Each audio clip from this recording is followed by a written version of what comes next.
Vamos para a apresentação da disciplina, né? Disciplina muito importante na qual nós devemos estar estudando, que é sociologia, a ciência que estuda a sociedade e os seus fenômenos. Aí nós colocamos na imagem três dos ícones que levantam algumas das principais discussões sociológicas. A maioria dos sociólogos que vieram depois vieram a partir das contribuições destes homens, da direita para a esquerda, né? Emile Durkheim, Karl Marx e Max Weber. São aqueles que mais contribuíram para a sociologia com o formato que ela tem hoje. Então, sociologia ela é uma ciência muito importante. Às vezes a gente negligencia, mas se nós estudássemos sociologia com mais compromisso, talvez nós não fôssemos tão ignorantes e alheios em relação a alguns processos que ocorrem na sociedade, né? Então, propriamente indo para o conteúdo da disciplina,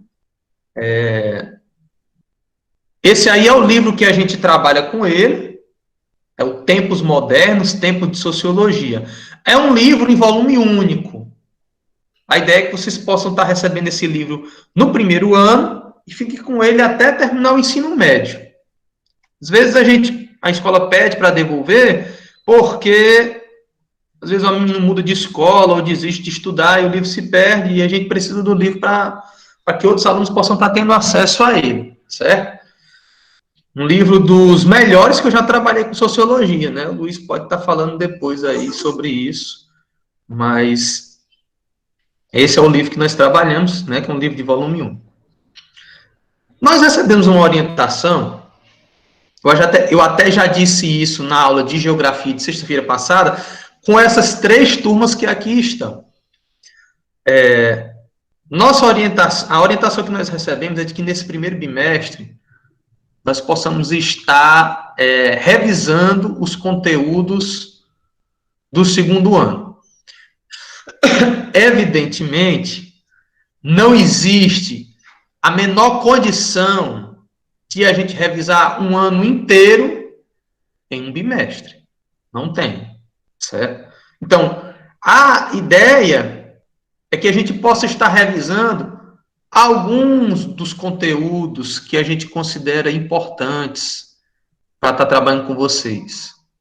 Então, essa parte da ementa, eu confesso que eu nem conversei com o Luiz ainda, é uma coisa que eu pretendo trabalhar nos terceiros A e B, são esses três elementos que estão ainda em ementa, né? Etnocentrismo, certo? O que é o etnocentrismo? Vocês já devem ter estudado isso. É exatamente a forma como um grupo étnico enxerga outro e as análises que se dão a partir daí, né?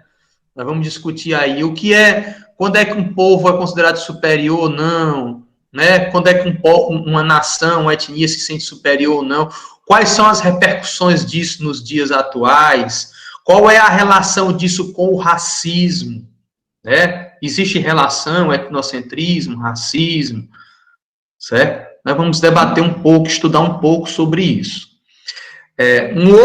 Uma outra coisa que nós pretendemos revisar do segundo ano é exatamente os elementos de análise sociológica. Quais são os critérios, quais são os requisitos que a sociologia usa para estar promovendo o seu olhar científico sobre determinada situação, sobre determinado fenômeno. É isso que vai ser abordado nesse tópico. E um outro elemento também que eu considerei importante para a gente estar trabalhando é sobre conhecimento científico. O que é o conhecimento científico? Para que é que serve o conhecimento científico? Qual é a diferença entre senso comum e conhecimento científico? Certo? A gente vê aí que essa parte do estudo tem uma relação com a filosofia, né? A filosofia vai dar uma contribuição importante sobre isso. O que é senso comum, o que é empirismo, o que é racionalismo, o que é conhecimento científico. A ideia é que nós possamos estar dando uma pincelada sobre esses conteúdos, que, em tese, é para vocês terem estudado no segundo ano. No segundo ano, os professores de sociologia de vocês eram Luiz, se não me falhar a memória, e o Wilderson, né? Acho que foi os professores que pegaram a maioria das aulas no segundo ano. Então, isso meu Daniel. Eu fiquei justamente com a turma que é o terceiro C, que era o segundo C ano passado. Agora eu não me lembro se era o segundo C ou era o segundo D. Mas é a turma que é o terceiro C agora. Eu fui o professor deles ano passado, e a gente viu esses elementos, sim, todos esses assuntos a gente viu. Perfeito. Então, eu não estou dizendo nada que não esteja descontextualizado da realidade. Aí fico feliz até com esse seu esclarecimento. Então, a ideia é que a gente tire uma parte do primeiro período para estar revisando isso. Volto a dizer aqui, é impossível revisar o conteúdo de um ano todo em um bimestre, até porque nós temos uma carga horária a ser estudada esse ano. Então, a gente teve que eleger alguns conteúdos que a gente considera importantes. E na nossa concepção, de tudo aquilo que vocês estudaram no segundo bimestre, algumas coisas que valiam a pena serem revisadas, reforçadas nesse primeiro bimestre, eram esses elementos, tá certo? Então, se der tempo, ainda no primeiro período, nós queremos estudar, eu não sei se vai dar para estudar o capítulo 4, mas pelo menos o capítulo 1 vai dar. O Carlos Alves levantou a mão. Diz, Carlos. Professor, o áudio ficou baixo do senhor. Tá todo mundo achando meu áudio baixo? Algumas pessoas estão dizendo que tá normal. Tá bom. Aqui tá normal, Daniel. Pronto. Eu acho que pode ser aí no teu celular. Vê aí bota no Viva Voz. Talvez tu tenha colocado ele para ficar no ouvido. Tem uma outra pessoa dizendo baixo. Às vezes é no celular de vocês. Vejam aí a configuração, porque a maioria das pessoas está dizendo que o áudio está normal. Tá bom? Então, eu creio que no primeiro período talvez ainda dê tempo de a gente estudar o capítulo 1, certo? Que fala sobre a chegada dos tempos modernos. Nós vamos falar um pouco sobre como era a sociedade no tempo do feudalismo ainda. Nós vamos falar sobre como é que a sociedade se organizava, como é que funcionavam as classes sociais, certo? E até o período que ficou conhecido como Iluminismo, e nós vamos chegar na Revolução Industrial, certo? Isso é o que nós vamos dar no capítulo 1. No capítulo 4, né, que trata sobre o saber das manhas e a astúcia da política, nós vamos começar a estudar como é que a política ela vai contribuir no dia a dia. Nós vamos ver alguns pensadores, alguns autores que apresentaram ideias para a política e como foi que essas ideias elas contribuíram para a compreensão da sociedade no dia de hoje. Essa é a proposta para que nós estejamos estudando no primeiro período. Não sabemos se vai dar tempo, mas a ideia é que a gente possa estar trabalhando isso. No segundo período, nós vamos estar estudando os conteúdos dos capítulos 9 e 10. Capítulo 9, intitulado de Liberdade ou Segurança. Nós vamos falar um pouco sobre a questão da criminalidade, falar um pouco sobre segurança pública. Vamos estudar muito um autor muito conhecido, chamado Michel Foucault. O Luiz pode estar reforçando aí, inclusive, ele vai falar exatamente sobre... Ele tem uma obra muito conhecida chamada sobre Vigiar e Punir, e ele fala muito sobre a questão da segurança, os sistemas de segurança, como foi que eles surgiram, como é que se dão hoje. Ano passado, inclusive, nós tivemos uma experiência muito interessante com um professor da UFCA, amigo do Luiz, que ele trouxe para participar da nossa aula de Sociologia. Se fosse possível trazer ele de novo, seria até bom, né, Luiz? Para a gente fazer um estudo sobre isso, aprofundar. Pode trazer, sim. Daniel, e já avisar também que no dia que eu trouxe o professor Wendel, né, outros colegas meus também já se manifestaram querendo, né, participar dessa aula, né, dessa experiência que trazer, né, para os professores da universidade, para o ensino médio, né, para os alunos terem essa experiência. Então, assim, já tem outros colegas que também querem participar, que já falaram, ó, Luiz, na próxima vez me chama, que eu vou com o maior prazer. Então, aí, ó, já tenho algumas coisas em mente já aí, ó, para a nossa aula de Foucault aí. E de outros autores também. Perfeito.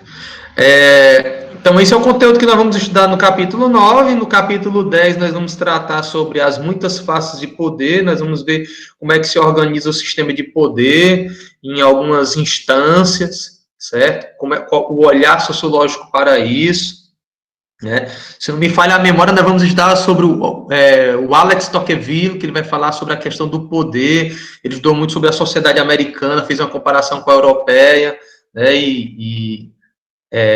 Contribuições vão vir daí, certo? Então, essa é a proposta para o segundo período. No terceiro período, nós vamos estar estudando o capítulo 19, que fala sobre participação política, direitos e democracia. Esse aqui é um capítulo bem contemporâneo, certo? Ele começa falando sobre a participação do cidadão na política, como é que nós participamos, como é que nós podemos contribuir, e ele faz um resgate da história recente do Brasil, né, sobre as constituições brasileiras. Não sei se vocês sabem, mas o Brasil, desde a colônia até os dias atuais, ele já teve 7 constituições. O que é uma constituição? É exatamente a carta magna de um país, é o documento mais importante que fala sobre os princípios que regem aquela nação. E o livro também, o capítulo vai fazer uma abordagem sobre o período da ditadura militar, como foi que a ditadura militar governou o país.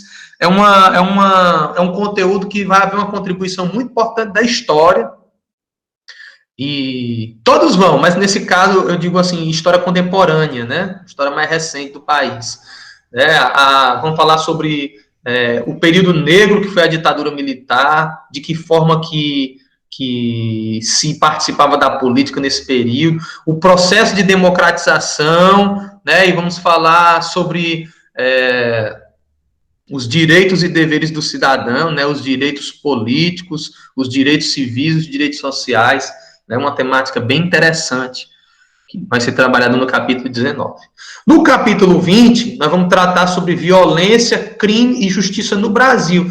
Nós vamos pegar aquela discussão lá do segundo período, do capítulo 10, capítulo 9, se não me falha a memória, e nós vamos aprofundar esses conceitos do Foucault na realidade brasileira. Nós vamos discutir sobre a origem da violência, né? Por que ao que está ligado o aumento da violência e do crime? É o que é a pobreza, é a impunidade. Como é que o sistema de justiça se organiza? Como é que a justiça tem se organizado no Brasil? O sistema de vigiar e punir brasileiro, ele é eficiente? Ele está ressocializando as pessoas? Ou ele está transformando as pessoas em comunidades que fortalecem o crime? Como é que tem funcionado essa realidade no Brasil? Nós vamos tratar um pouco sobre isso no terceiro período, no capítulo 20. Tá certo? E no quarto período, nós vamos estar tratando o conteúdo do capítulo 22, chamado Interpretando o Brasil. É uma temática que eu particularmente também acho muito interessante, que o autor principal que ele vai tratar aí é sobre o Sérgio Buarque de Holanda, pai de um cantor e um artista muito conhecido, chamado Chico Buarque de Holanda. Pois bem, o autor que vai ser tratado nesse capítulo é o pai do Chico Buarque, o Sérgio Buarque, que foi um historiador e sociólogo que contribuiu muito para os estudos da sociologia no Brasil, e ele vai tratar exatamente, ele tem uma obra chamada Raízes do Brasil, essa obra é da década de 20 ou de 30, se não me falha a memória, e ele vai tratar um pouco sobre a origem do povo brasileiro, numa perspectiva mais da herança cultural. Ele vai falar um pouco sobre a herança portuguesa, africana, indígena, e ele vai tratar de um conceito sociológico que ficou conhecido como o homem cordial. E ele vai falar exatamente sobre a cordialidade brasileira, né? O que é o homem cordial, de que forma que esse homem cordial, né, se organiza, como foi que a cultura da colônia e do império influenciou na cordialidade brasileira. Quando eu digo cordial aqui, eu não estou falando de um homem educado, polido, mas eu estou falando cordio vem de carne, do coração, ou seja, quais são os sentimentos do coração do brasileiro que influenciam na análise sociológica do Brasil enquanto povo, enquanto nação. Nós vamos tratar sobre isso no capítulo. Diz. Se tu me permite, assim, falar, quando chega nesse quarto período aí, nesse capítulo, é um capítulo que, particularmente, eu gosto muito, que é para falar sobre a sociologia no Brasil. Particularmente, eu traço todo um processo histórico de como começou a sociologia no Brasil, quem foram os primeiros estudiosos, e eu apresento, além do Sérgio Buarque, eu gosto de falar do Gilberto Freire e também do Florestan Fernandes, que hoje, acho que a grande maioria, se não 90%, dos cursos de ciências sociais no Brasil levam o nome do Florestan Fernandes, e ele é considerado não apenas um grande sociólogo brasileiro, mas um grande sociólogo mundialmente falando, que é o Florestan Fernandes, que o capítulo passa assim muito leve sobre ele, mas eu gosto de aprofundar sobre ele por causa da história de vida do Florestan Fernandes, que é um exemplo, que ele é filho de uma empregada doméstica, ele não teve pai, e não tinha a presença de um pai na vida dele, foi engraxate, foi garçom, e aí ele sempre dizia que a única maneira de sair daquela condição dele era através do estudo.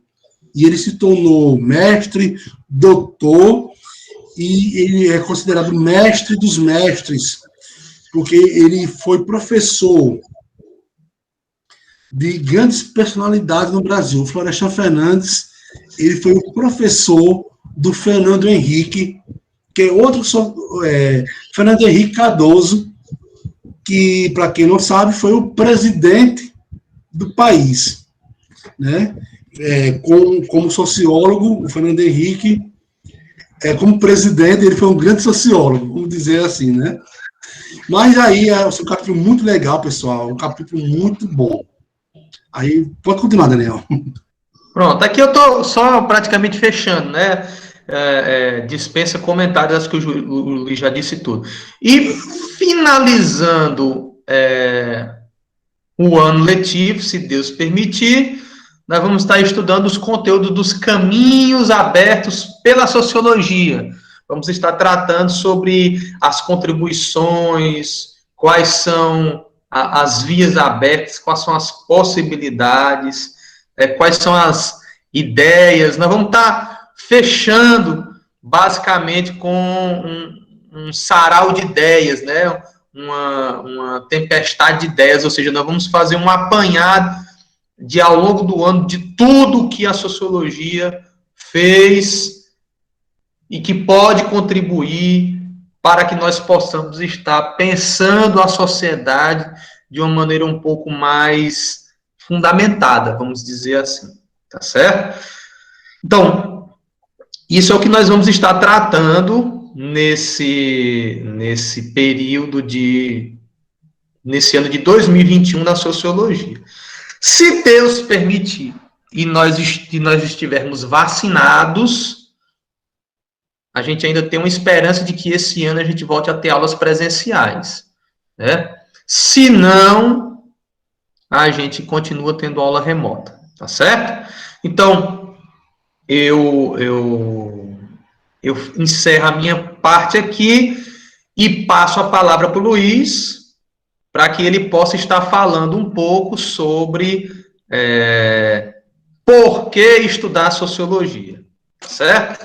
Então, passo aí para o Luiz para que ele possa estar fazendo isso. Daniel, tu vai apresentar os slides ou quer que eu apresente daqui, do meu computador? Não, eu apresento, pode ficar à vontade, viu? Tá certo. Então, vamos lá, né, pessoal? Por que estudar sociologia?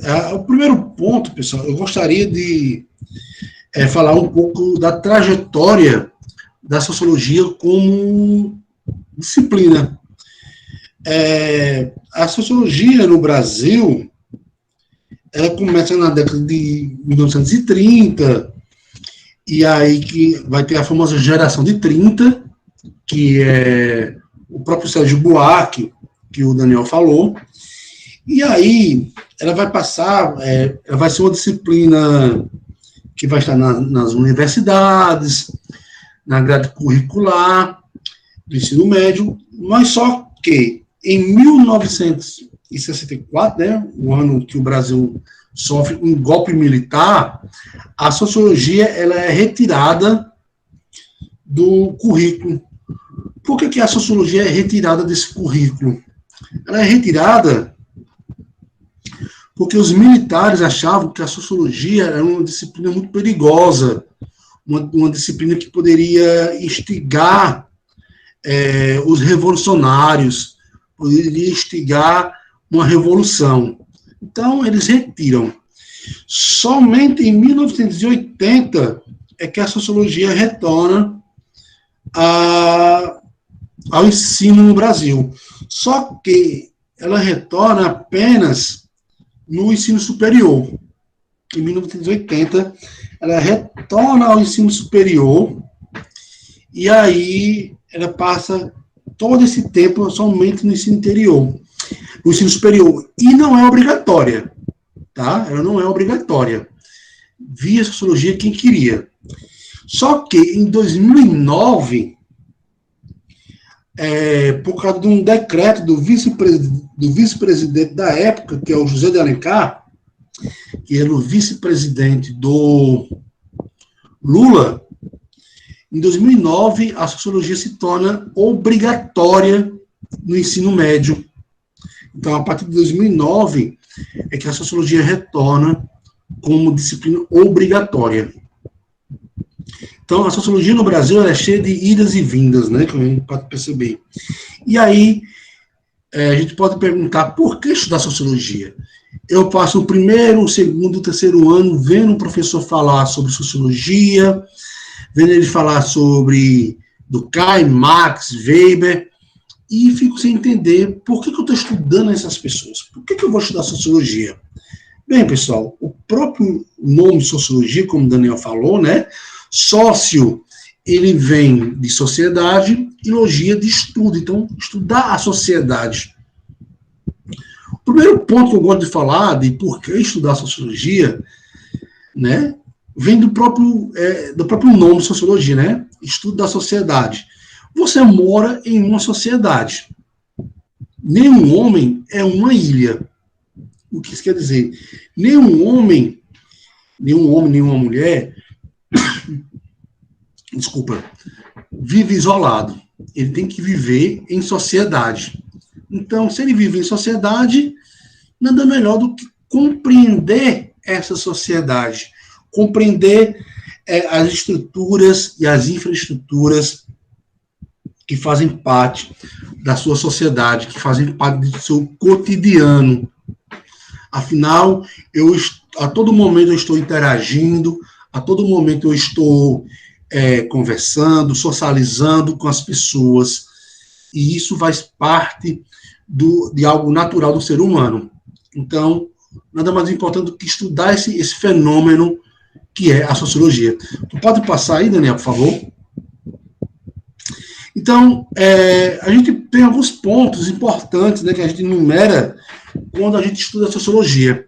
O primeiro ponto é diferenciar a sociologia, né, do senso comum. A sociologia vai utilizar do chamado senso crítico e do senso comum.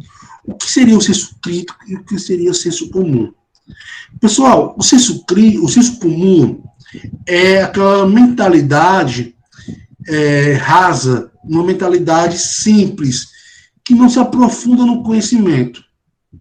E o senso crítico é você se perguntar o porquê e os motivos daquilo que está acontecendo, as causas daquilo que está acontecendo. Um exemplo de senso comum: beber leite e comer manga faz mal. Todo mundo acreditava nisso e ninguém se questionava. Até que uma pessoa se questionou, foi lá, comeu manga e bebeu leite e não fez mal. Então, olha aí a importância da gente estar criticando, estar se perguntando. Outro exemplo: por que existe desigualdade social? Por que algumas pessoas, pouquíssimas pessoas têm muito e muitas pessoas têm tão pouco? Por que existe desigualdade social?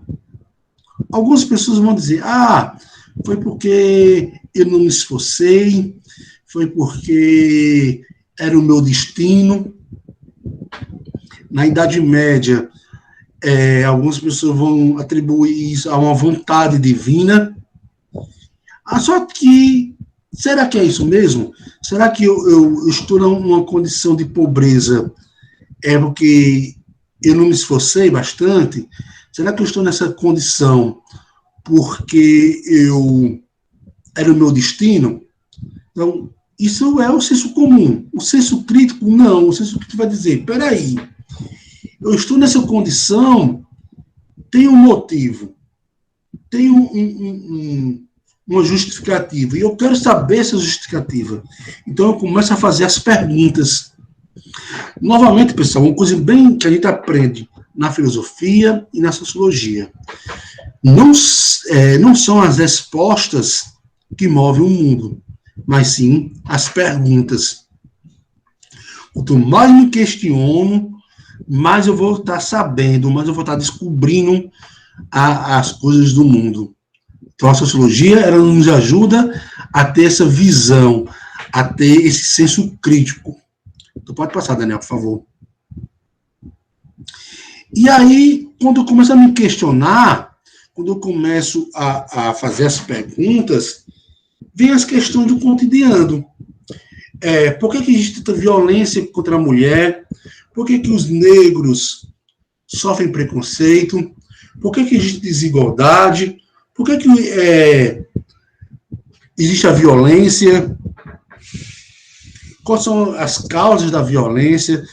Quais são as causas do racismo? E quando eu começo a questionar sobre isso, eu começo a identificar: peraí, eu sou uma marionete do governo ou eu sou uma pessoa que participa das decisões políticas?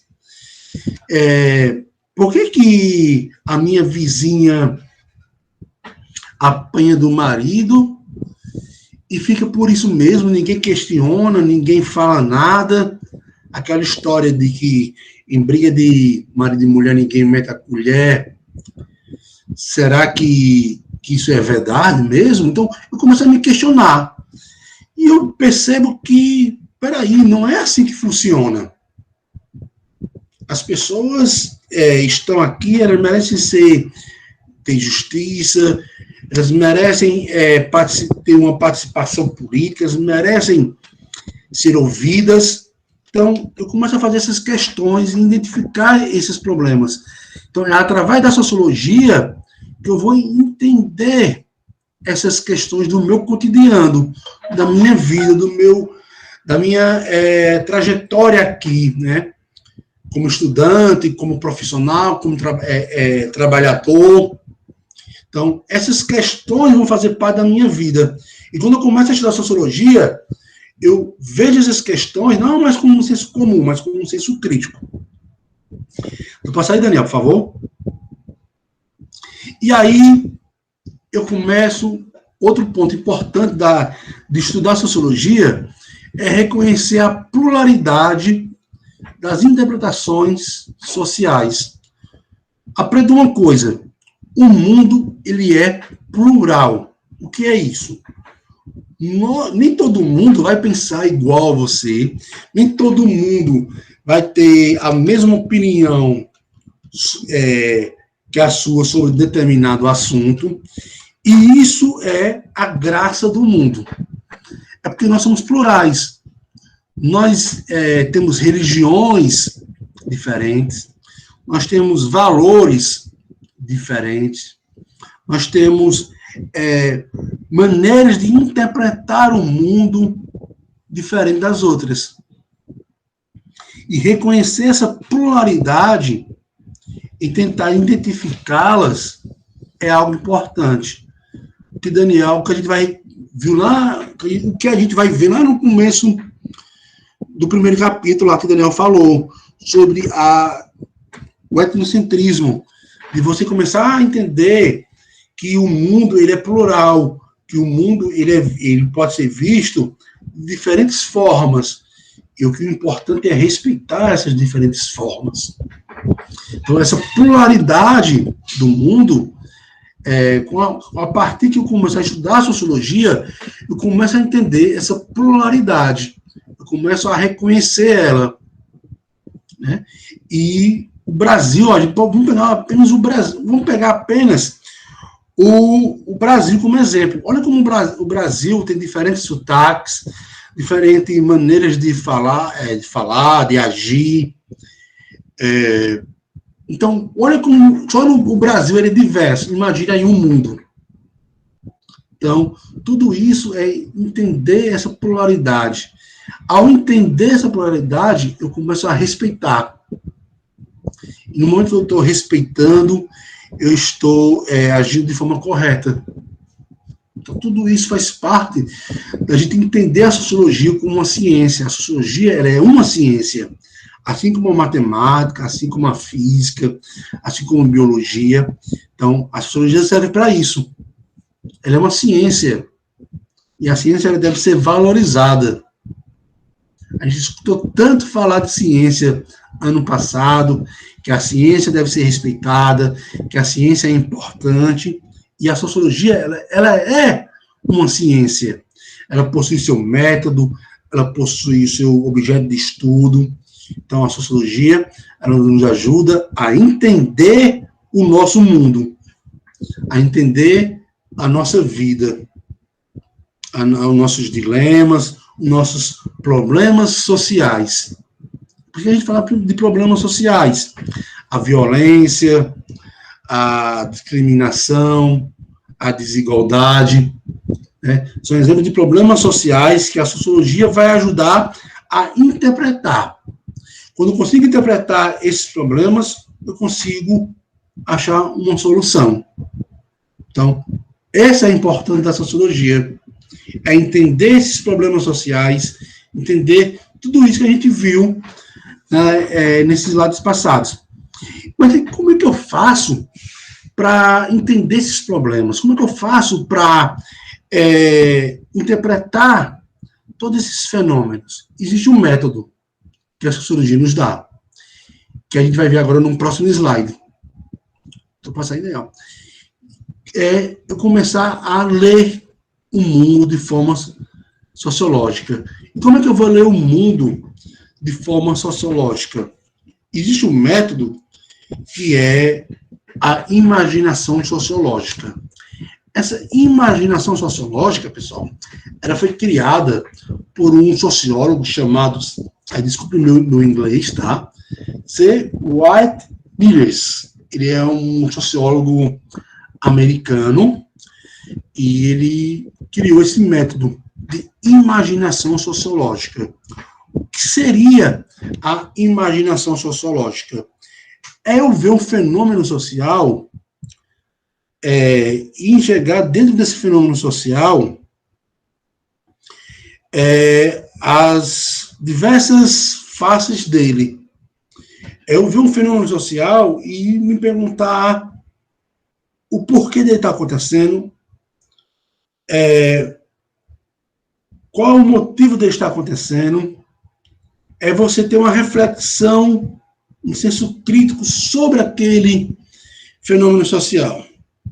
Vamos pegar um exemplo aqui que eu gosto de dar nessas aulas de imaginação sociológica. Vamos pegar um exemplo da violência contra a mulher. Aqui na nossa região, na região do Cariri, o índice de violência contra a mulher é altíssimo. No ano de 2018, se não me falha a memória, o último dado que eu acompanhei, de janeiro a fevereiro, né, foram registrados, tem até aqui o número, até anotei aqui, 1.933 casos de violência contra a mulher. De janeiro a fevereiro. 2 meses só. Olha o tanto de registro que teve na delegacia da mulher. E aí eu vejo esse fenômeno. A partir que eu vejo esse fenômeno, eu digo, por que isso acontece? E aí eu vou usar da imaginação sociológica. Eu vou ver esse fenômeno e começar a querer interpretá-lo. Eu vou começar a me questionar. Eu vou buscar os motivos de estar acontecendo. É porque a mulher é sem vergonha e deve apanhar. Será que é isso? Não é isso. É porque o homem é temperamental e ele bate. Será que é isso? Não. Deve ter outra coisa a mais. E aí eu começo a enumerar. Eu começo a buscar os vários porquês daquilo que está acontecendo. Não é achar uma solução única. É achar não é só fazer apenas uma pergunta. Vamos colocar assim. É fazer várias perguntas para um único problema. E aí entra a sociologia. A sociologia vai pegar esses vários porquês que você fez e começar a enumerar. Vamos enumerar, vamos usar das outras ciências para entender esse problema. Por exemplo, a violência contra a mulher. A violência contra a mulher, será que ela tem um fator histórico? Será que no passado a mulher sofria essa violência? Aí vão lá, nos registros históricos, pesquisar. Aí utilizam da matemática para fazer os cálculos, utiliza da geografia para saber em qual região tem mais violência. Então, estão me entendendo? Então, isso é imaginação sociológica. É você ver um problema e se perguntar o porquê dele e buscar, através desses porquês, ramificações. E, através disso, construir uma problemática sociológica e buscar a solução dessa problemática. Novamente, voltando para o exemplo da violência contra a mulher. A violência contra a mulher acontece na nossa região porque a nossa região ela foi fundada e montada a partir de um patriarcado. O que é isso? É quando um homem ele é visto como figura mais importante, como a figura dominante. Então, a mulher ela deve ser sempre submissa ao homem. Aí você me diz, não, professor, não é assim, não. E, então, isso já é a imaginação sociológica em você. E como é que a mulher deixa de ser submissa ao homem? Aí você começa a me dizer, arranjando emprego, sendo independente.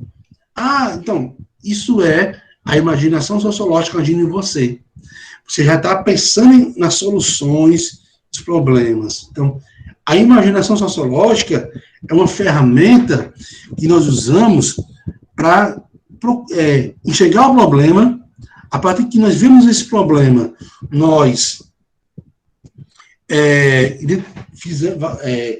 estudamos o problema, a origem dele, os motivos, a frequência que ele acontece, e aí procuramos soluções. Isso é a imaginação sociológica agindo em você.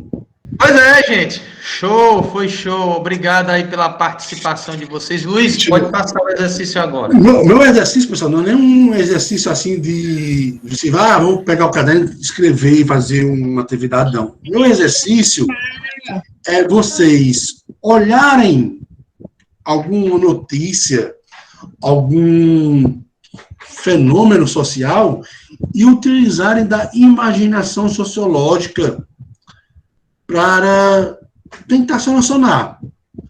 Vejam aí um problema que está acontecendo no país, ou perto, ou até no seu bairro mesmo, e olhar assim para ele e dizer, peraí, será que isso tem solução? E aí começar a utilizar da imaginação sociológica nele. Por que exemplo, por que no meu bairro falta, não tem um posto de saúde? É para todas as turmas. Por que no meu bairro não tem um posto de saúde? Aí você começa a pensar, deve ser por causa, será que é por causa disso? Ou é por causa disso? E aí você vai fazendo as perguntas, quando você fizer umas 3, 4 perguntas, aí você vai tentando responder essas perguntas. Qual seria a solução para essas perguntas? Isso aí vocês estão exercitando a imaginação sociológica de vocês. Aí, quando estiverem mais na frente, vocês vão fazer isso de forma natural. Beleza? Obrigado pela presença de vocês, obrigado pela frequência. Eu sei que ninguém gostaria de estar assistindo aula numa segunda-feira de carnaval, mas cremos que vai ser temporário. A Larissa Belo fez uma pergunta sobre senso crítico. Ela perguntou lá em cima, eu até olhei rapidamente, mas não tive condição de responder. Mas o que eu posso te dizer, Larissa, na esteira do que o Luiz disse, é que a partir do momento que você vai compreendendo os processos sociológicos, porque o senso crítico ele não é imposto, ele é construído a partir de um aprendizado. Quando você aprende conceitos, estruturas, você compreende a história de como certas coisas aconteceram, consequentemente, você vai adquirir um senso crítico, né? Você não vai olhar as coisas apenas pelo âmbito da sabedoria popular. É como diz aquela história, né? Manga com leite mata, né? Se você comer manga com leite, mata. Mas aí, de repente, você começa a perguntar, por que mata? Será que mata mesmo? Aí você vai, come a manga e toma o leite e não morre. Aí você chegou à conclusão, por que dizem que manga com leite mata, mas eu não morri? E a partir daí começa a construção do senso crítico para que você vá descobrir. Estou dando um exemplo grosseiro aqui, mas é só para você ter uma noção de como é que a coisa funciona. Tá aqui, eu achei a pergunta dela assim. Ela perguntou: senso crítico é tipo você impor uma reflexão ou buscar informações antes de tomar alguma decisão ou conclusão? Bem, Larissa, seria assim, vamos dizer que é você não se conformar com uma resposta simples. Exemplo, por que eu sou pobre? Por que eu sou pobre? Aí você diz, peraí, é porque é meu destino? É porque Deus quis? Não, vamos. Aí você começa a se questionar. Você começa a buscar respostas para isso. Isso é o senso crítico. É você não se conformar com a resposta simples. Então, é justamente isso aí. Você ir atrás, você buscar informação. Faz parte do senso crítico você buscar informações, você ir atrás, você buscar as respostas. Ok? Bom, gente, Luiz, tem mais algo a acrescentar, Luiz? Não tenho não, Daniel. Estava vendo aquelas perguntas que fizeram aqui no WhatsApp. Ô, gente, eu vou estar salvando a aula, certo? Eu só posso baixar ela depois que todo mundo sai da sala. Mas desde já agradeço a presença de todos, agradeço a presença do professor Luiz, suas contribuições, e na próxima segunda-feira nós estamos aqui nesse mesmo bate-horário, nesse mesmo bate-canal, e avisando aos alunos que segunda, terça e quarta-feira de carnaval Aula normal. Então, daqui a pouco vocês têm aula de novo, e amanhã tem aula de novo, e quarta-feira tem aula de novo. Tá certo? Sim. Obrigado pela participação de vocês, obrigado pela presença, um bom resto de segunda-feira e que Deus abençoe a todos e todas.